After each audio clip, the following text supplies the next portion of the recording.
ओम गंग गणपतये नमो नमः। श्रीमद् वाल्मीकि रामायण अयोध्या कांड 81वां सर्ग। प्रातःकाल के मंगलवार घोष का सुनकर भरत को दुखी होना और उसे बंद कराकर विलाप करना, वशिष्ठ जी के सभा में मंत्री आदि को बुलाने के लिए दूत भेजना। इधर अयोध्या में उस अभुतभय रात्रि का थोड़ा सा भाग अवशिष्ट देखकर स्तुति कला के विशेषज्ञ सूत और मागधों ने मंगलमय स्तुतियों द्वारा भरत का स्तवन आरंभ किया। प्रहर की समाप्ति को सूचित देने वाला दुदंबी सोने के डंडे से आहत होकर बच चुकी। बाजे बजाने वाले शंख तथा दूसरे नाना प्रकार के सैकड़ों बाजे बजाए। बादों का महान तुमल घोष समस्त आकाश को व्याग्र करता हुआ गूंज उठा और शोक संतप्त भरत को पुनः शोकाग्नि की आंच में रौंदने लगा। बांधों की उस ध्वनि से भरत की नींद खुल गई। वह जाग उठे। मैं राजा नहीं हूँ, ऐसा कहकर उन्होंने उस बाजों को बजाना बंद करा दिया। तत्पश्चात वो शत्रुघ्न से बोले, शत्रुघ्न देखो तो सही कि कई ने जगत को कितना महान अपकार किया है। महाराज दशरथ मुझ पर बड़ बहुत से दुखों का बोझ डालकर स्वर्लोक को चले गए। आज उस धर्मराज महामना नरेश की धर्ममूला राजलक्ष्मी जल में पड़ी हुई बिना नाविक की नौका के समान इधर उधर डगमगा रही थी।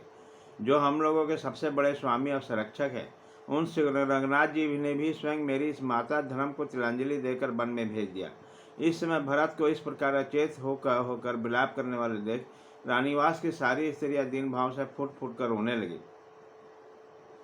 जब भरत जी इस प्रकार विलाप कर रहे थे, उसी समय राजधर्म के ज्ञाता महायशस्वी महर्षि वशिष्ठ ने इक्ष्वाकुनाथ राजा दशरथ के सभा भवन में प्रवेश किया।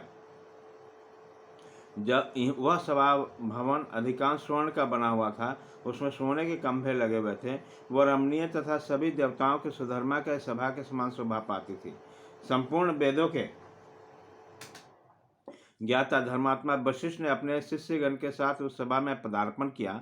स्वर्णमय पीठ पर जो स्वस्तिकार बिछौने से ढका हुआ था, वह विराजमान हुए।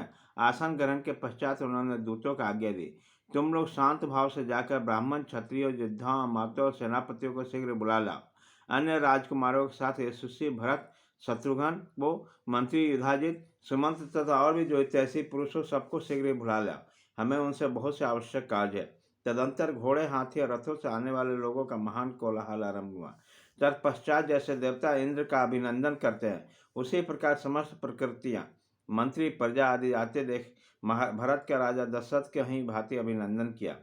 तिमी नामक महान मत्स्य और जलहस्ती ने युक्त स्थिर जल वाले मुक्ता आदि मणियों से युक्त शंख और बलुका के समुद्र के जलाशय की भांति वह सभा दशरथ पुत्र भरत से सुशोभित होकर वैसे ही शोभा पाने लगी जैसे पूर्व काल में दशरथ की उपस्थिति शोभा पाती थी। इस प्रकार श्री वाल्मीकि निर्मित रामायण आदि काव्य के अयोध्या कांड में 81वां सर्ग पूरा हुआ।